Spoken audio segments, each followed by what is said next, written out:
નમસ્કાર વિદ્યાર્થી મિત્રો, R Mehta college of science and CL Parikh college of commerce Palanpur. હું Kinjal Patel, BSc sem 1 paper CCCH 101 unit number 2 B reaction mechanism lecture number 3. બરાબર. ચાલો, આજે રિએક્શન મિકેનિઝમ પ્રક્રિયાની ક્રિયાવિધિ જે યુનિટ છે એના વિશે આપણે આગળ માહિતી થોડી મેળવી ચૂક્યા છો. 2 લેક્ચર ભણી ચૂક્યા છીએ. હવે આગળ વધતા પહેલાં થોડી એની રિવિઝન કરી લઈએ.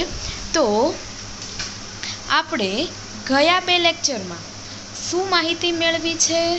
તો ગયા 2 લેક્ચરમાં એક તો સહસંયોજક બંધનું કેવી રીતે વિખંડન થાય છે, એટલે કે સહસંયોજક બંધનું 2 પ્રકારે વિખંડન થાય છે, સમાંગ વિખંડન અને વિસમાંગ વિખંડન. સમાંગ વિખંડનમાં મુક્ત મૂલક બને છે. મુક્ત મૂલક એટલે કે એ પરમાણુ અથવા અણુ જોડે એક ઇલેક્ટ્રોન આવેલો હોય એને મુક્ત મૂલક કહેવાય છે. સમાંગ વિખંડનને હોમોલાઇટિક ક્લેવિસિસ તરીકે ઓળખવામાં આવે છે અને એમાં મુક્ત મૂલક બને છે. ત્યારબાદ હિટ્રોલાઇટિક ક્લેવિસિસ એટલે કે વિસમાંગ વિખંડનનો પણ અભ્યાસ કરી ચૂક્યા છીએ આપણે. આ જે વિસમાંગ વિખંડન છે એમાં કાં તો કાર્બોનિયમ આયન મળે છે, એટલે કે કાર્બોકેટાયન, અથવા તો ધનભારિત કાર્બન સમૂહ મળે છે, અથવા અને એક બીજી જે પોસિબિલિટી છે કે જે કાર્બો એનાયન મળે છે. તો જે પરમાણુ અથવા અણુ જોડે બંધના ઇલેક્ટ્રોન લઈને દૂર થતું હોય એના જોડે નેગેટિવ વીજભાર આવે છે, અને જે પરમાણુ અથવા તો અણુ બંધના ઇલેક્ટ્રોન યુગ્મ છોડીને દૂર થાય છે, મતલબ છોડીને દૂર થાય છે, તો એના જોડે ઇલેક્ટ્રોનની ઉણપ હશે અને તેથી તેના પર પોઝિટિવ વીજભાર આવે છે. આપણે આગળ એક રિએક્શન જોઈ ગયા છીએ. ક્લોરોમિથેનની રિએક્શન કરતા હતા. ક્લોરોમિથેનની રિએક્શન થતી હતી ત્યારે આપણને CH3+ એટલે કે કાર્બોકેટાયન અને Cl- એ બંને મળતું હતું. આ જે CH3+ છે એમાં C અને Cl વચ્ચેનો બંધ તૂટી જતો હતો.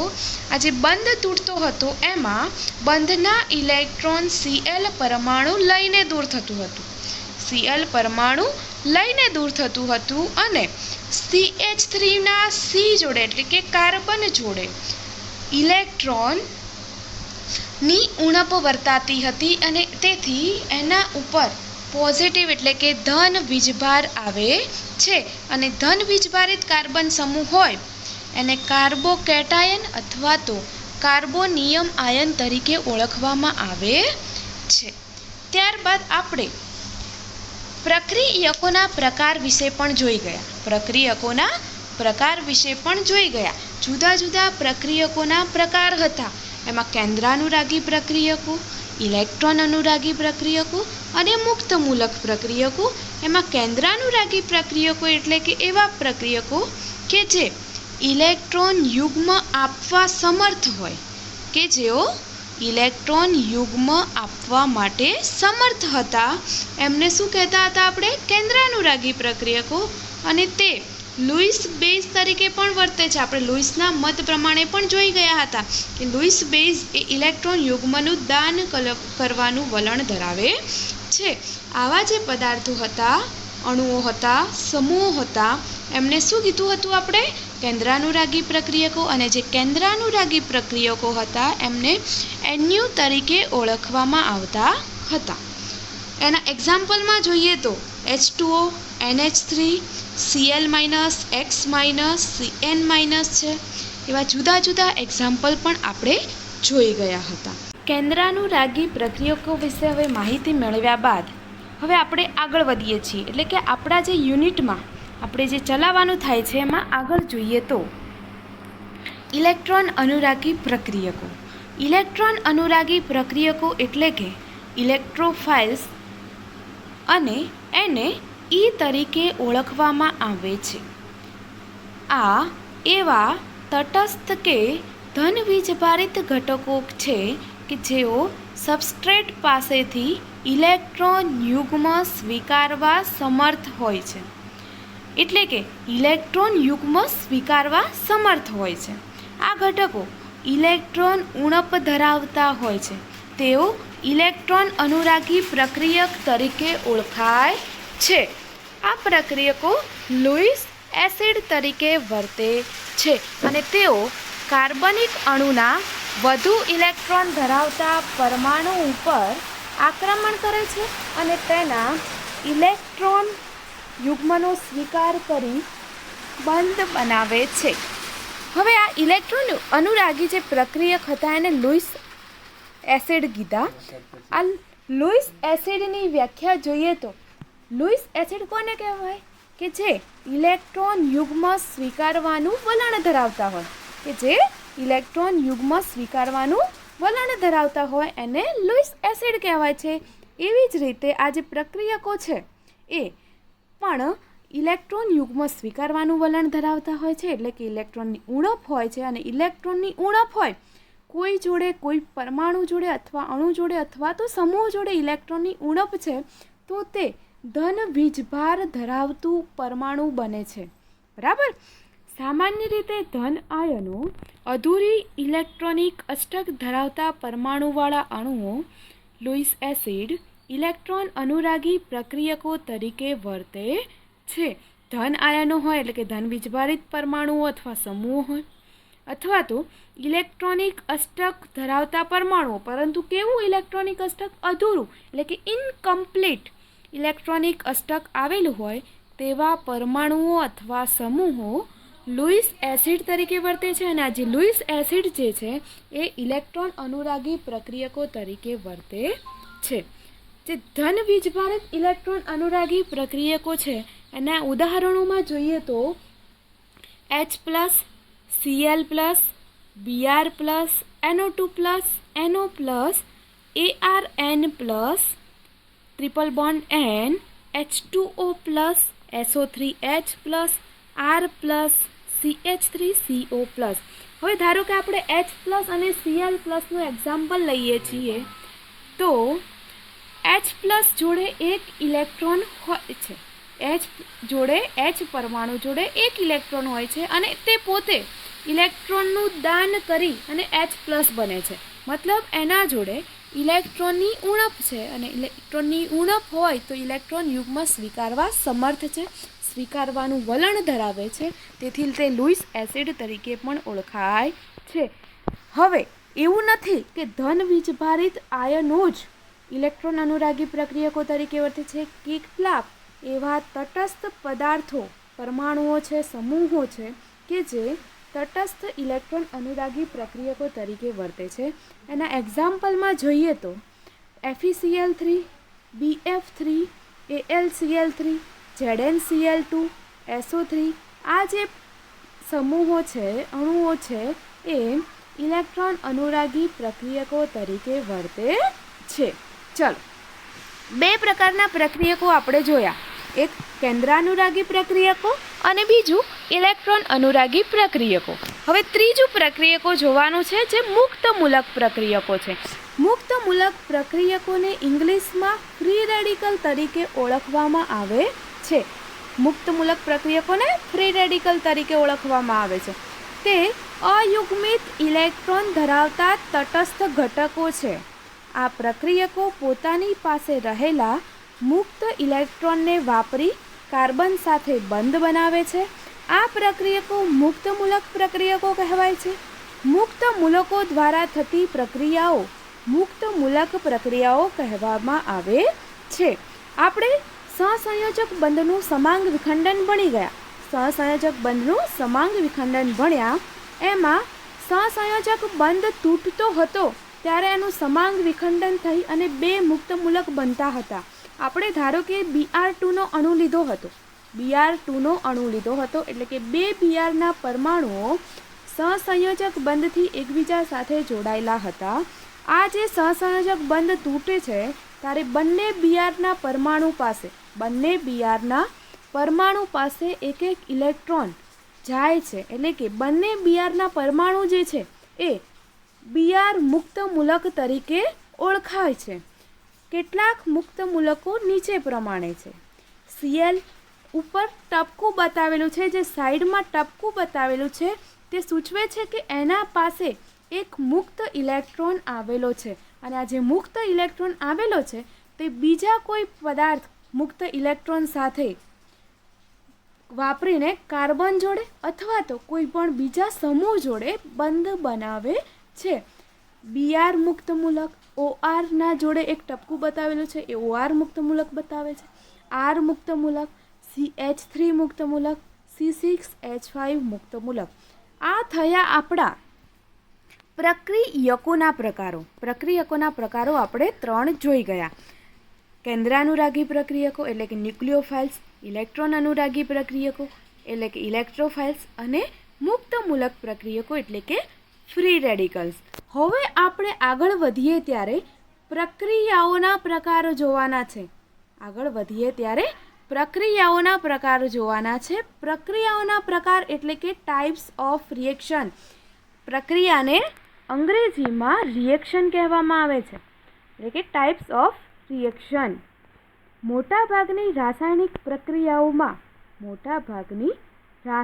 પ્રક્રિયાઓમાં એક કે તેથી વધારે અણુઓ વચ્ચે એવી રીતે પ્રક્રિયા થાય છે કે જેથી જૂના બંધોનું ખંડન થાય છે, જ્યારે કેટલાક નવા બંધોનું સર્જન થાય છે, જેથી નવી નીપજ ઉત્પન્ન થાય છે.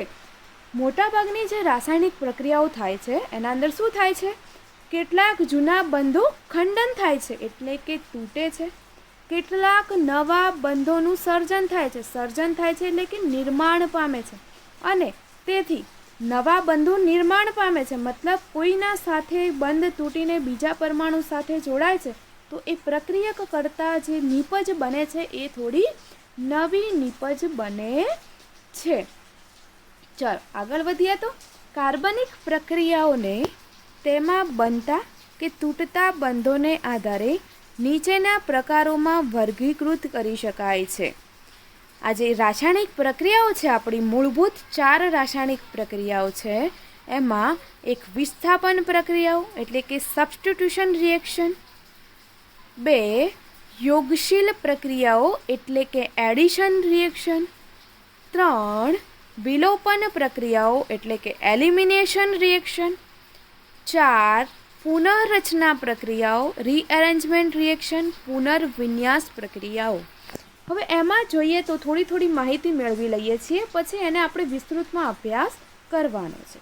તો એક વિસ્થાપન પ્રક્રિયા એટલે કે શું? એને સબસ્ટિટ્યુશન રિએક્શન કહેવામાં આવે છે. આ જે વિસ્થાપન પ્રક્રિયા છે એમાં કોઈ પરમાણુ કે સમૂહનું બીજા પરમાણુ કે સમૂહ દ્વારા સમૂહની ફેરબદલી થતી હોય એટલે કે વિસ્થાપન થતું હોય.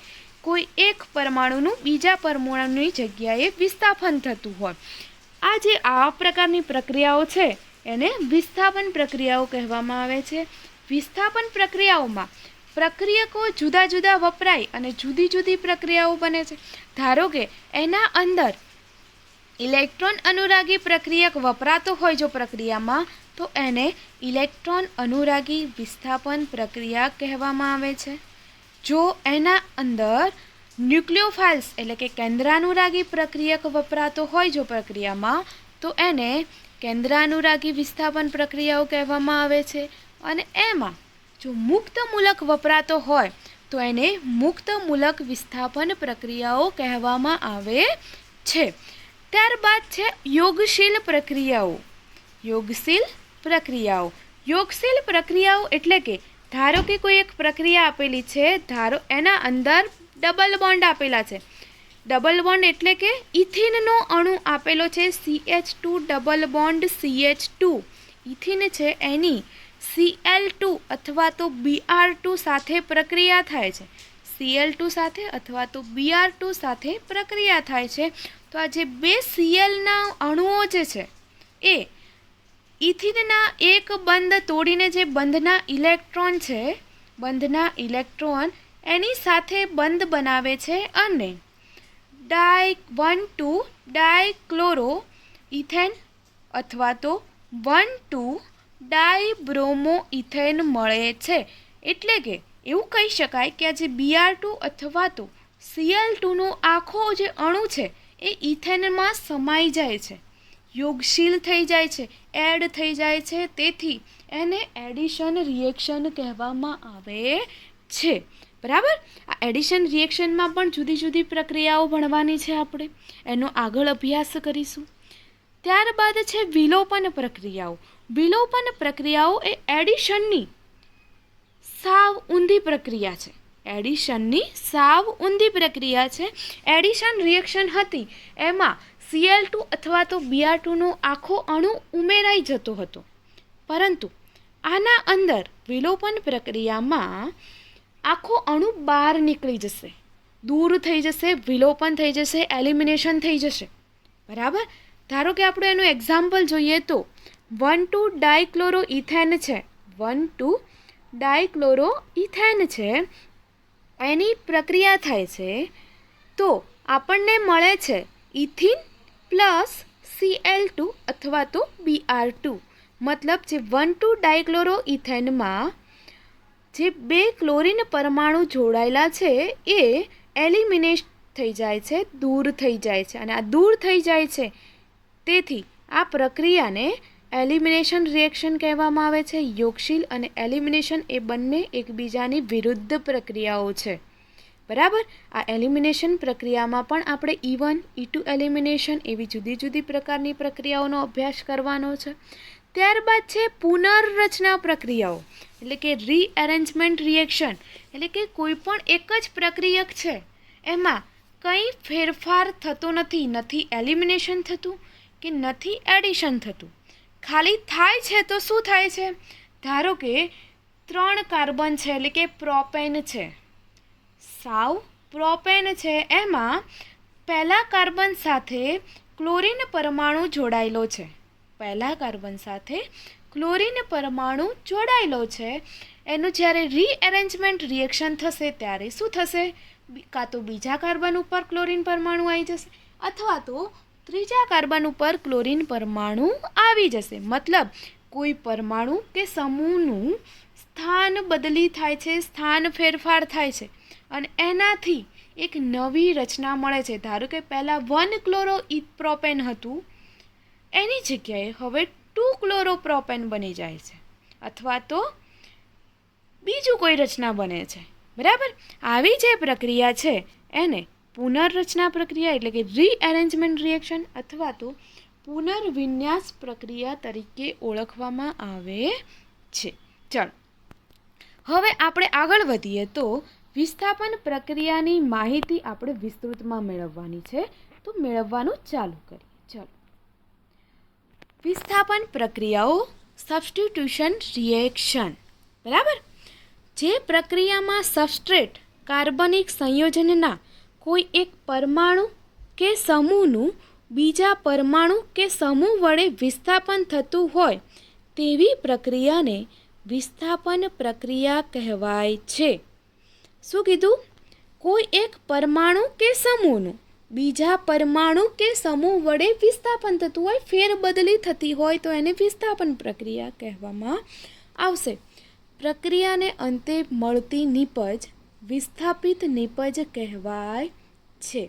આ સામાન્ય રીતે સંતૃપ્ત સંયોજનો જેવા કે આલ્કેન અને એરોમેટિક હાઇડ્રોકાર્બન આ પ્રકારની પ્રક્રિયાઓ આપે છે. હવે સંતૃપ્ત સંયોજનો અને એરોમેટિક હાઇડ્રોકાર્બન જે સંયોજનો હોય છે એ ખાસ આ પ્રકારની પ્રક્રિયાઓ આપે છે. બરાબર. એનું એક્ઝામ્પલ જોઈએ તો RL plus X, RL plus X, it gives RX plus L. અહીં RL એ સબસ્ટ્રેટ છે, પ્રક્રિયક છે. RL એ સબસ્ટ્રેટ છે. L એ દૂર થતો સમૂહ છે, લિવિંગ ગ્રુપ છે. એક્સ એ વિસ્થાપિત થતો સમૂહ છે, એટલે કે એક્સ જે છે એલની જગ્યાએ જતો રહે છે અને એલને ત્યાંથી દૂર કરી દે છે. મતલબ એલ એ દૂર થતો સમૂહ બની જાય છે. એક્સ એ વિસ્થાપિત થતો સમૂહ બની જાય છે, એટલે કે એલની જગ્યા ઉપર એની ફેરબદલી થાય છે. જ્યારે આર એક્સ એને વિસ્થાપિત નિપજ તરીકે ઓળખવામાં આવે છે.